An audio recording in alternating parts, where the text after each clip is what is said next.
श्रीराम. आपल्या सर्वांच्या हृदयस्थ वसणाऱ्या आत्मारामास साष्टांग प्रणिपात करून गोस्वामी तुलसीदास रचित श्री रामचरितमानस या ग्रंथातील जो पंचम सोपान सुंदरकांड याचं आपण चिंतन करत आहोत. सज्जन हो, हे आपलं आजचं कथा चिंतन क्रमांक 856. आपण गेल्या कथा चिंतनामध्ये सुंदरकांडाची पूर्वपीठिका अभ्यासली आहे. प्रत्येक सोपान एका वैशिष्ट्याच्या आधाराने आपल्याला चिंतन सूत्र देत असतो. त्या चिंतन सूत्रांना ग्रहण करण्यासाठी आपण आपली भूमिका सर्वप्रथम निश्चित करणं गरजेचं आहे. अशी ही भूमिका या पूर्वपीठिकेच्या आधाराने आपण प्रस्थापित करतो. सुंदरकांड म्हणजे आपल्या अंतस्थ असलेल्या भक्तीचा शोध, जे कार्य सद्गुरू स्वतः करून दाखवतो आणि त्या मार्गावरती चालणाऱ्या प्रत्येक जीवाला त्या गंतव्यस्थानापर्यंत तो घेऊन जातो. त्या भक्तीच्या शोधामध्ये सद्गुरूला देखील अनंत अडचणींना, संकटांना सामोरं जावं लागतं. परंतु ज्याच्या जीवनामध्ये भक्ती आहे, ज्याच्या जीवनामध्ये कर्म आहे, ज्याच्या जीवनामध्ये ज्ञान आहे, अशा या 3 अंगाने सुंदर असलेलं सद्गुरूरूपी हनुमंताचं हे कार्य, त्याचं नाव सुंदरकांड. या सर्व अडचणींमध्ये हनुमंत कशा पद्धतीने उत्तीर्ण होतो, भगवंताची कृपा प्राप्त करतो, अशा या विलक्षण सुंदरकांडाचं आपण काल पूर्वपीठिकेच्या आधाराने थोडंसं चिंतन केलं. त्यामध्ये असलेल्या लीला चरित्र प्रसंगांचा आपण आढावा घेतला. त्यामध्ये आपण अभ्यासणार असणाऱ्या विभीषणाचं चरित्र, त्याची देखील आपण पुसटशी भूमिका कालच्या निरूपणामधून समजून घेतली. आजपासून सज्जनो, आपण सुंदरकांडच्या मुख्य प्रवाहधारेमध्ये उतरणार आहोत. गोस्वामीजींनी प्रत्येक सोपानाच्या आधी काही संस्कृत श्लोकांची रचना केलेली आहे. त्या आधाराने ते प्रभू रामचंद्रांची आणि हनुमंताची वंदना या सुंदरकांडाच्या सुरुवातीला करतायत. आज आपण या 3 श्लोकांचं चिंतन बघूयात आणि नंतर पुढील कथाभागामध्ये प्रवेश करूत. गोस्वामीजी गाऊ लागतात. श्री गणेशाय नमः. श्री जानकी वल्लभो विजयते. श्री रामचरितमानस पंचम सोपान सुंदरकांड. शान्तं शाश्वतमप्रमेयमनघम् निर्वाणशान्तिप्रदम्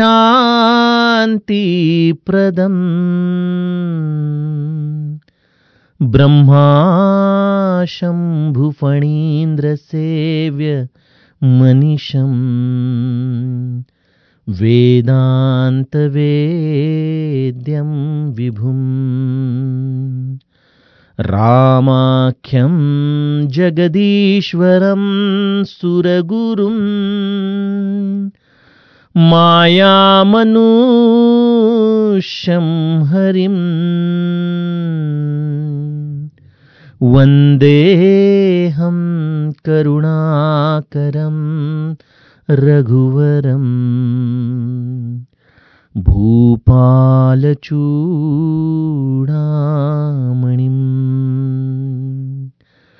नान्या स्पृहा रघुपते हृदये स्मदीये सत्यं वदामि च भवान् अखिलान्तरात्मा भक्तिं प्रयच्छ रघुपुङ्गवनिर्भरा मे कामादिदोषरहितं कुरु मानसं च अतुलित बहामं हेमशैलाबदेहं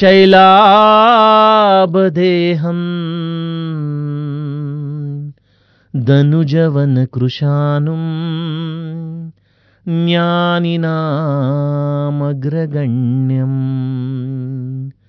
सकलगुणनिधानं वानराणामधीशं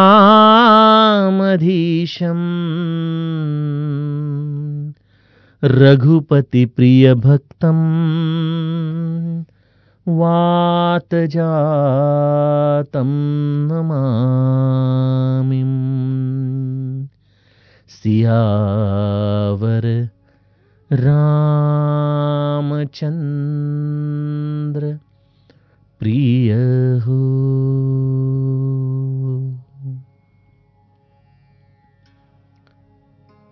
सज्जनहो, आपण प्रत्येक सोपानाच्या आधी गोस्वामीजींनी केलेली ही वंदना अभ्यासत आलोय. यामध्ये विशेषत्वाने एक फरक आपल्याला किष्किंधा कांडापासून दिसू लागला आणि तो म्हणजे प्रभू रामचंद्रांची गोस्वामीजींनी वंदना सर्वप्रथम केली आणि तत्पश्चात महादेवाची वंदना. अशा रीतीने गोस्वामीजींनी किष्किंधा कांडापासून त्याचा क्रम आपल्यासाठी थोडा बदलला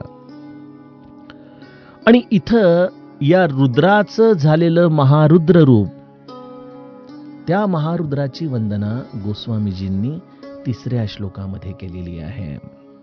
सर्वप्रथम रामराया, 2ऱ्या टप्प्यावरील आपल्या चित्त प्रवृत्तींची आणि 3ऱ्या टप्प्यावरती गोस्वामीजींनी हनुमंताची वंदना. अशा रीतीने हे 3 श्लोक इथं लिहिलेले आहेत. आता बघा, यामध्ये गोस्वामीजींनी आपल्याला सर्वप्रथम पहिल्या टप्प्यात प्रभू रामचंद्रांची वंदना करत असताना देखील इतर श्लोकांपेक्षा ह्या श्लोकामध्ये एक मूलभूत फरक केलेला आहे.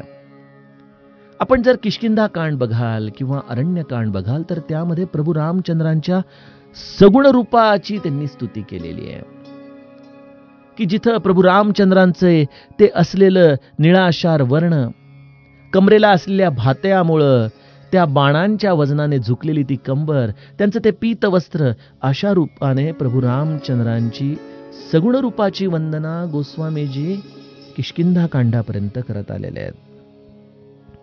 परंतु जसं मी आपणास काल म्हटलं की सुंदरकांड काय आहे, तर कर्म, भक्ती आणि ज्ञानाचं मिश्रण आहे.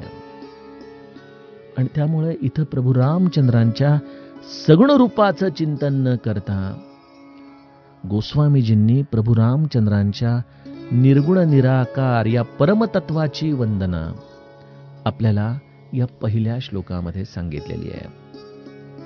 गोस्वामीजी म्हणतात की शांतम शाश्वतम अप्रमेयम अनघम निर्वाण शांती प्रदम. कसा आहे माझा राम? कुठल्या रामाची मी वंदना करतोय? सज्जनो, आपल्याला इथं प्रभू रामचंद्रांच्या असलेल्या या परमस्वरूपाची वंदना गोस्वामीजी करताना दिसत आहेत. याचं कारण असं आहे की ज्या पद्धतीने जामवंताने हनुमंताची ही ऊर्जा जागृत केलेली आहे, त्याप्रमाणे कर्म भक्तीच्या आधाराने प्राप्त झालेल्या ज्ञानातून सगुणाचं रूपांतर निर्गुण निराकारापर्यंत हृदयामध्ये एका भक्ताला जाणवतं. हेच आपल्या वेणा स्वामी किती सुंदर पद्धतीने सांगतात की सद्गुरु कृपया ओळखिला जो कौसल्येचा राम माझा बंध विमोचन राम. आज या सगुण चरित्रामध्ये रामाची असलेली माझी ओळख केवळ एकदेशी आहे, तो अयोध्येचा कौसल्येचा पुत्र राम. या आधारानेच आपण या सगुण चरित्राला जाणतोय. परंतु प्रभू रामचंद्र, त्यांचं हे असलेलं वास्तविक स्वरूप, त्या स्वरूपाची वंदना, या निर्गुण निराकाराची वंदना गोस्वामीजी आम्हाला या पहिल्या श्लोकामध्ये सांगतायत. मी प्रभू रामचंद्रांना वंदन करतो. कुठले प्रभू रामचंद्र? त्यांचे वेगवेगळे असलेले हे गुणधर्म गोस्वामीजी आम्हाला सांगतायत आणि त्यातील पहिला गुणधर्म आहे शांतम. बघा, सुंदरकांडाचा पहिला शब्द आहे शांतम. ज्याच्या चिंतनाने, ज्याच्या निदिध्यासाने, ज्या त्या नित्य निरंतर केलेल्या पाठांमुळं जीवाला जर काही स्वाभाविकपणे प्राप्त होत असेल तर शांतम, त्याला ही शांती प्राप्त होते. या शांतीसाठी तर आमची सर्व धडपड चाललेली आहे ना. अशी ही शांती ज्या सुंदरकांडाच्या नित्य चिंतनातून प्राप्त होते. जसं आपण म्हणतो ना की मला केवळ 2च अक्षरं येतात, पूर्ण अभ्यासक्रम मी वाचलेला नाही, असं जरी सुंदरकांडाच्या बाबतीमध्ये कोणी म्हटलं तरी पहिली 2 अक्षरच मुळी शांत आहेत. आणि ती शांत रूपाची अवस्था प्राप्त करणं हेच परमध्येय आहे. समर्थ दासबोधामध्ये आपल्याला म्हणतात ना की एखाद्या रोग्यापाशी रोगी गेला, एखाद्या देहबुद्धीच्या व्यक्तीजवळ देहबुद्धीचा मनुष्य गेला तर ह्याचं काम होऊ शकत नाही. कारण की रोग्याला दुसरा रोगी काय औषध देणार? देहबुद्धीचा मनुष्य दुसऱ्या देहबुद्धीच्या माणसाला काय शांतता देणार? शांतता तर तोच प्रदान करू शकेल जो स्वतः या शांत रसाने परिपूर्ण आहे. अशा या शांत रूपाने जर देह धारण केला तर तो प्रभू रामचंद्रांचा देह. अशा या शांत रसरूपी रामाला गोस्वामीजी वंदन करतात आणि म्हणतात की तो कसा आहे? तो शाश्वत आहे, तो अप्रमेय आहे, तो अनघ म्हणजे अर्थातच कुठल्याही प्रकारच्या पापरूपी संकल्पनेपासून विरहित आहे. आपण बघा, एखाद्या गोष्टीचा जेव्हा नित्य निरंतर हव्यास करतो तेव्हा ती गोष्ट कुठल्या तरी टप्प्यावरती लय पावते, संपते. परंतु हा शांत रस आजपर्यंत अनेक संतांनी अनुभवला. परंतु ज्याने ज्याने म्हणून प्रभू रामचंद्रांचं स्वामित्व स्वीकारलं, ज्याने ज्याने आपला सर्व भाव त्यांच्या चरणी ठेवला, त्याला प्रभू रामचंद्रांनी या शांत रसाने भरून टाकलं. कारण हा शांत रस शाश्वत आहे, तो कधीही संपणारा नाही. जो काळाच्या आधी देखील होता, काळाच्या टप्प्यामध्ये देखील आहे आणि काळ संपल्यानंतरही जो राहील, असं हे केवळ शाश्वत स्वरूप म्हणजे प्रभू रामचंद्र आहेत. ते अप्रमेय आहे. कारण आपल्याला या लौकिक जगातल्या कुठल्याही वस्तूच्या आधाराने प्रभू रामचंद्रांचं स्वरूप समजावून सांगता येणार नाही. कारण की लौकिक जगातल्या, या दृश्य जगातल्या प्रत्येक गोष्टीला उत्पत्ती, स्थिती, लय आहे.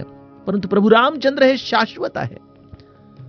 आजच्या काळामध्ये अनेक लोक म्हणतात ना, हो काय ती राम चरित्राची न जाणे किती काळापूर्वी घडलेली घटना, परंतु त्या घटना आणि आजचा काळ यामध्ये फार फरक आहे हो. त्या काळामध्ये ते सगळं ठीक होतं, आत्ताच्या काळामध्ये असं चरित्र आपल्याला कितपत उपयोगी पडेल? सज्जनो, हे आमचं सर्व अज्ञान आहे. कारण राम हा त्या काळाच्या आधी देखील होता, आत्ताही तो आहे आणि आपण सर्वजण लय पावल्यानंतरही तो राहणार आहे. त्यामुळे तो नित्य काळामध्ये चिंतनीय आहे, स्पृहणीय आहे. तुमच्या जीवनाला नव चैतन्य देण्यासाठी तो समर्थ आहे. अशा या रामाला अप्रमेय अशा अवस्थेमध्ये गोस्वामीजी पाहतायत, ज्याच्यामध्ये कुठल्याही प्रकारच्या पापरूपी भावनेचा स्पर्श देखील नाही. असा हा अनघम श्रीकृष्णाचा अत्यंत आवडता शब्द आहे. भगवद्गीतेमध्ये अनेक वेळेला त्याने अर्जुनाला अनघम अशा रूपाने हाक मारलेली आहे. भगवंताला देखील असा पापविरहित शिष्य, पापविरहित भक्त हा अत्यंत प्रिय असतो बरं. आणि या प्रभू रामचंद्रांच्या भक्तीने काय प्राप्त करायचंय? लौकिक जीवनातल्या तर अनेक गोष्टी, अनेक सुख रामराया देऊ शकतो, परंतु रामाची परमोच्च कृपा काय? तर निर्वाण शांती प्रदम. तो आम्हाला कैवल्याचं दान करतो, तो आम्हाला ब्रह्मसुखाची अनुभूती देतो, तो आम्हाला आमच्या जीवनामध्ये ज्याचा आम्ही निरंतर शोध घेतोय अशा समाधानाची, अशा शांतीची अवस्था प्रदान करतो. बघा, मी माझ्या स्वतःच्या अनुभवानेच बऱ्याचदा आपणाशी संवाद करत असतो. मला अनेक जण म्हणतात की अहो, तुमचा व्यवसाय सांभाळता, त्यामध्ये किती कटकटी असतात, मग त्यामध्ये मनाची सतत आपल्याला अवस्था वर खाली होत असते आणि मग तुम्ही रामकथा देखील दररोज करता. हे कसं शक्य आहे? सज्जनो, ह्यावरून आपण लक्षात घ्या की प्रभू रामचंद्रांचं नामस्मरण, प्रभू रामचंद्रांच्या लीलांचं गायन जर आम्हाला काही प्रदान करत असेल तर ते मनाची निश्चलता प्रदान करते, शांतता प्रदान करते. देहाच्या कुठल्याही अवस्थामध्ये न ढळणारी शांती, त्याचा व्यासंग आम्हाला प्रभू रामचंद्र देत असतात.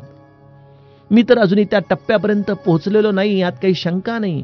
परंतु केवळ या भगवंताच्या स्मरणाने या सर्व मनाच्या अवस्थांमध्ये तो शांतिरूप प्रदान करतो.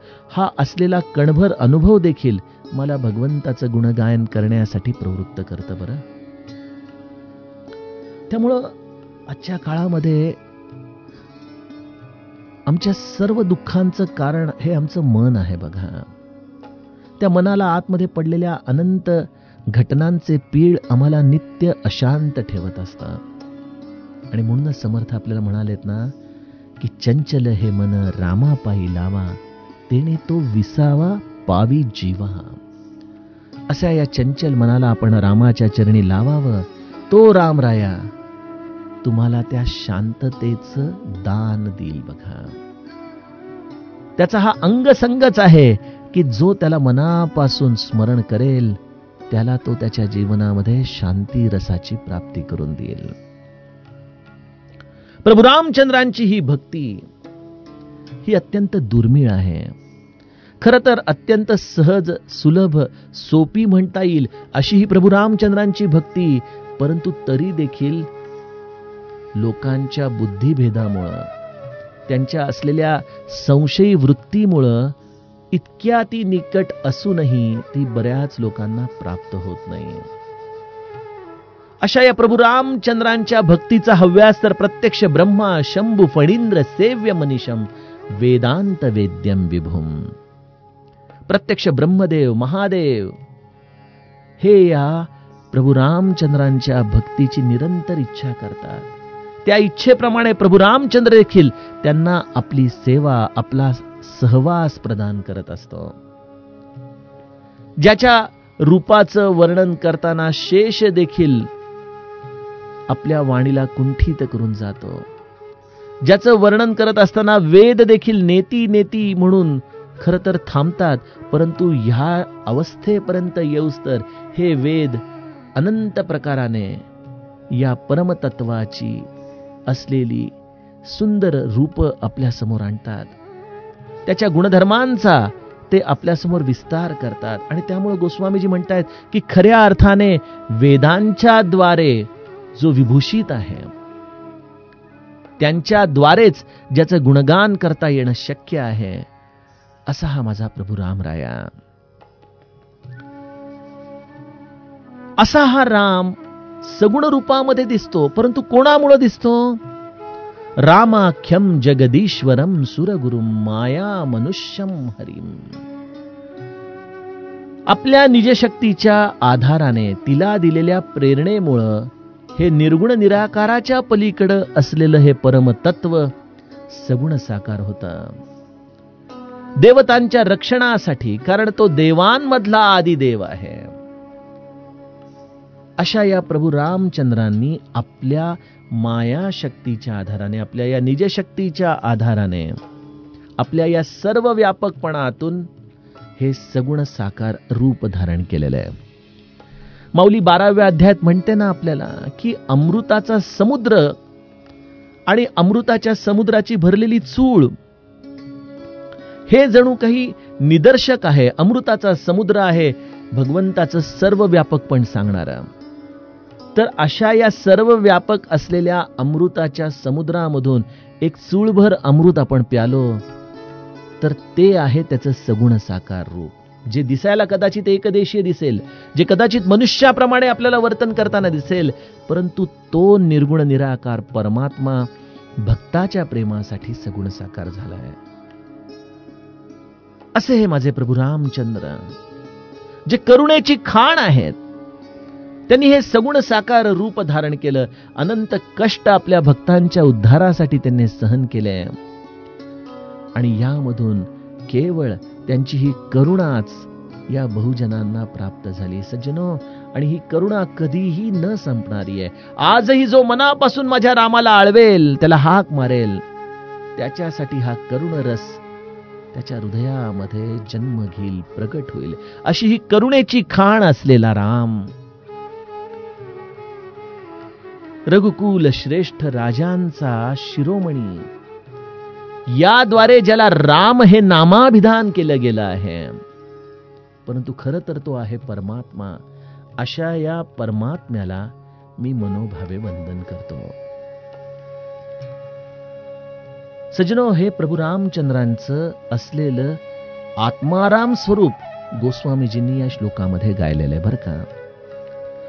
आता बघा, दासबोधामध्ये एक त्रिकुटी किंवा एक त्रिवेणी संगम आत्मज्ञानासाठी अभिप्रेत असतो. आणि तो त्रिकुटी संगम कुठला? की जे गुरुच्या अनुभवाला आलेला आहे, जे शास्त्रांच्या अनुभवाला आलेला आहे, ते आपल्या स्वतःच्या अनुभवाला येणं, ही जी त्रिवेणी आहे, त्या त्रिवेणीमध्ये आत्मज्ञान सामावलेलं आहे. आणि गोस्वामीजींचे हे 3 श्लोक, लंकेची ही 3 शिखरं, मनुष्याच्या जीवनाला सुंदरता प्रदान करणारे कर्म, भक्ती आणि ज्ञान रूपाची 3 तत्व, या सगळ्यांमधून आपल्याला आत्मज्ञानाचं प्रगटीकरण हेच सुंदरकांड प्रदान करतं. त्यासाठी जीवाच्या अंतरंगामध्ये एकच गोष्ट असायला हवी, आणि ती म्हणजे त्याला मनापासून तळमळ हवी भगवंताची. त्याला या भगवंताच्या शिवाय दुसरं काहीही प्रिय असता कामा नये. ही जेव्हा त्याच्या मनाची अवस्था होते, त्यावेळेला स्वाभाविकपणे राम हा केवळ कौशल्याचा राम न राहता तो निर्गुण निराकार परमात्मा होतो. त्या भगवंताच्या स्वरूपाची ओळख करून देणारा सद्गुरू कसा आहे, त्या सद्गुरू रूपी हनुमंताचं देखील गुणगान स्वाभाविकपणे तो जीव करतो. आणि या सर्वांच्या द्वारे तो जीव कधी शिव होऊन जातो हे त्याचं त्याला देखील कळत नाही. परंतु त्यासाठी एकच गोष्ट लागते. कुठली गोष्ट? नान्या स्पृहा रघुपते हृदये स्मदीये, सत्यम वदामि च भवान अखिलांतरात्मा. हे रघुनाथजी, मी आपणास खरं विदित करतोय. माझी मनापासून एक इच्छा आहे, ती मी आपणास सांगतोय. आणि खरं तर माझ्या हृदयामध्ये असलेली इच्छा मी माझ्या मुखाने सांगणं हे कितपत संयुक्तिक आहे हे मला देखील कळत नाही. सज्जनो, आपल्या या परमार्थ जगतामध्ये ढोंग हे एक खूप मोठं भगवंताच्या दरबारामधलं पाप आहे बरं का.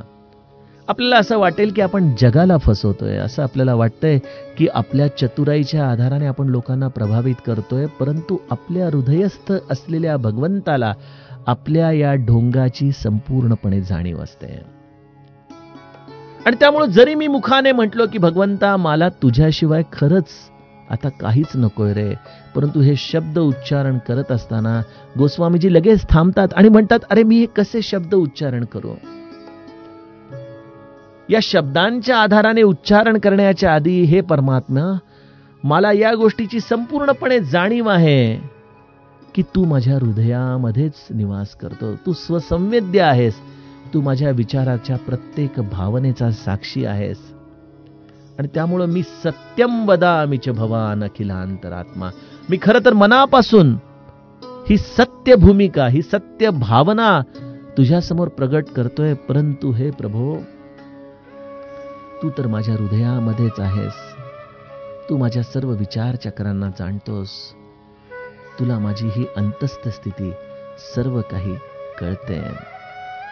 सज्जनो, हा आपला खरा मी आणि खोटा मी मधला संघर्ष असतो बरं का.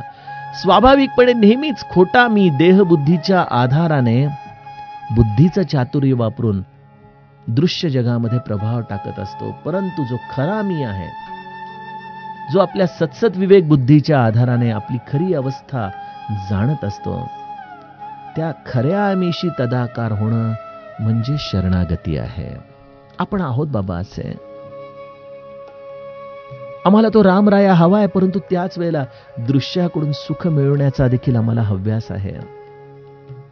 आम्हाला या भगवंताच्या बरोबर या प्रपंचामधली सुख देखील अशाच पद्धतीने आकर्षित करतात. ही आपली प्रामाणिक भूमिका आपण भगवंताला जाणून निवेदित करावी, कारण तो भगवंत आपल्या हृदयातली प्रत्येक गोष्ट जाणतो.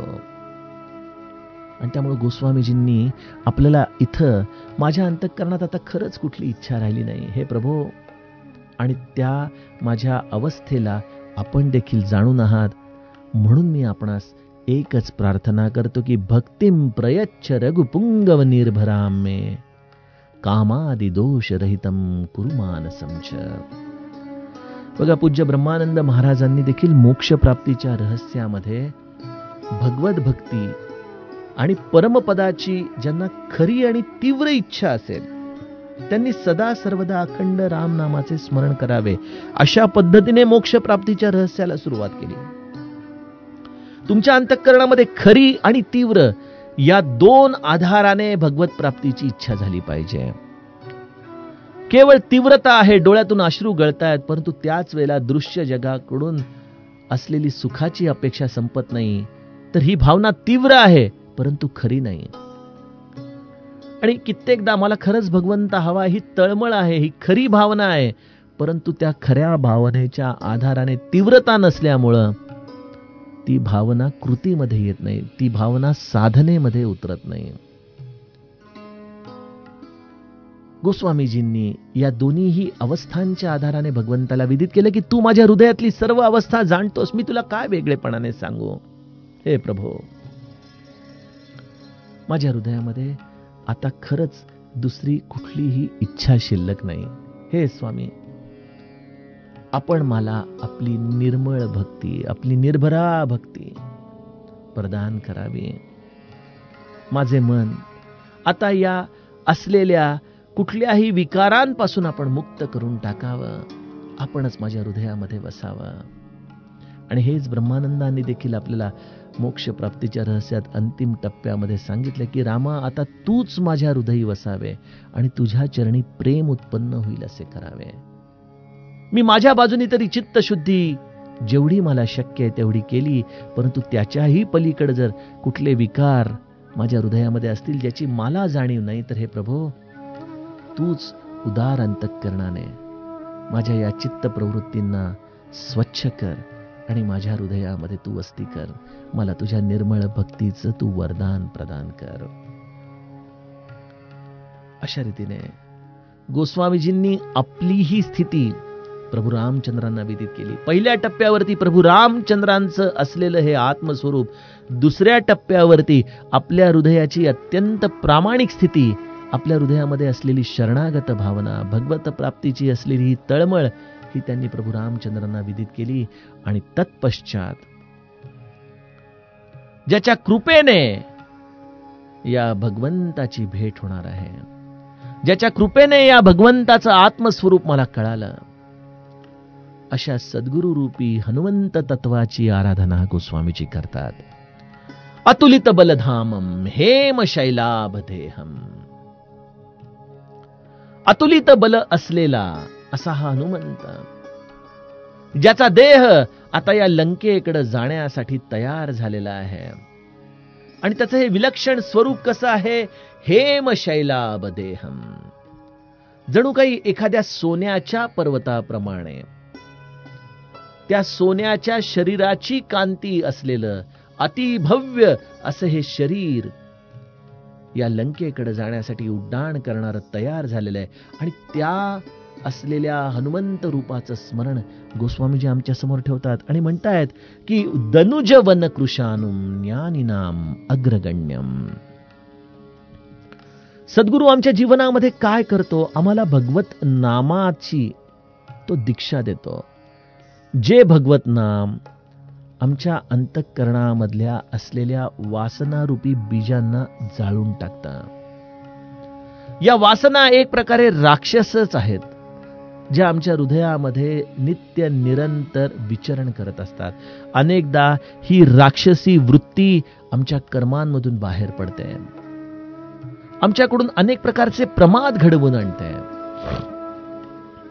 अशा या राक्षसी वृत्तींना जाळून टाकणारं जर कोणी असेल तर ते माझ्या सद्गुरुरायांनी दिलेलं नाम आहे.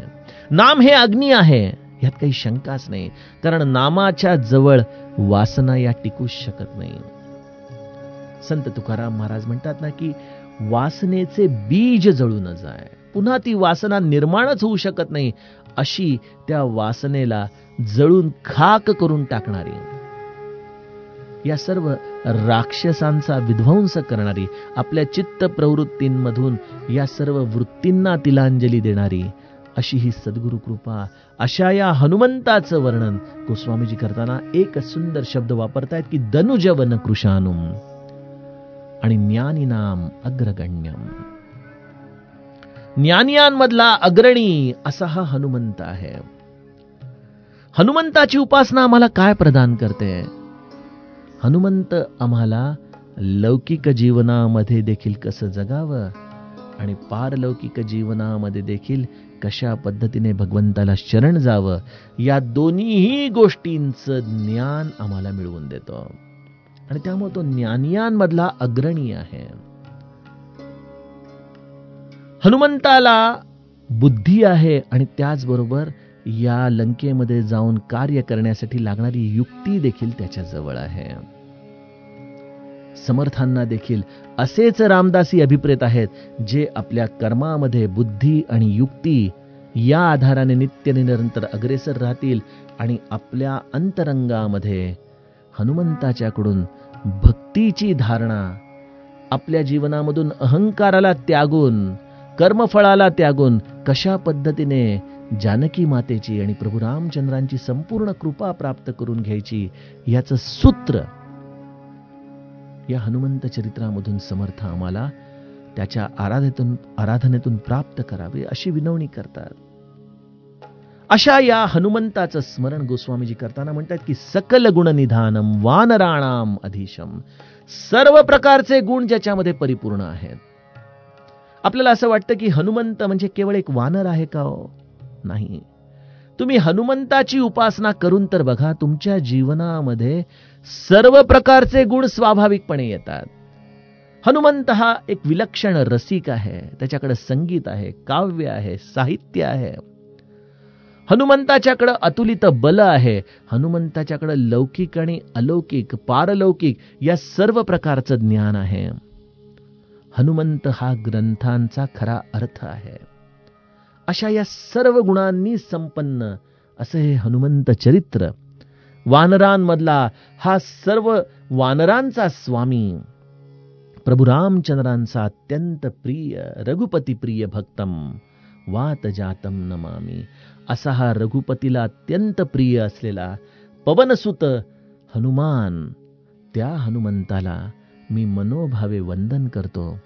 अशा रीतीने गोस्वामीजींनी या 3 श्लोकांमधून सर्वप्रथम प्रभू रामचंद्रांचं आत्मस्वरूप, दुसऱ्या टप्प्यामध्ये आपल्या हृदयाची असलेली अवस्था, तर या भगवंताची भेट घडवून देणाऱ्या हनुमंताच्या अशा सुंदर गुणांच्या आधाराने त्याची वंदना, अशा रीतीने गोस्वामीजींनी आम्हाला या 3 श्लोकांचा भावार्थ आजच्या निरूपणामध्ये सांगितला आहे.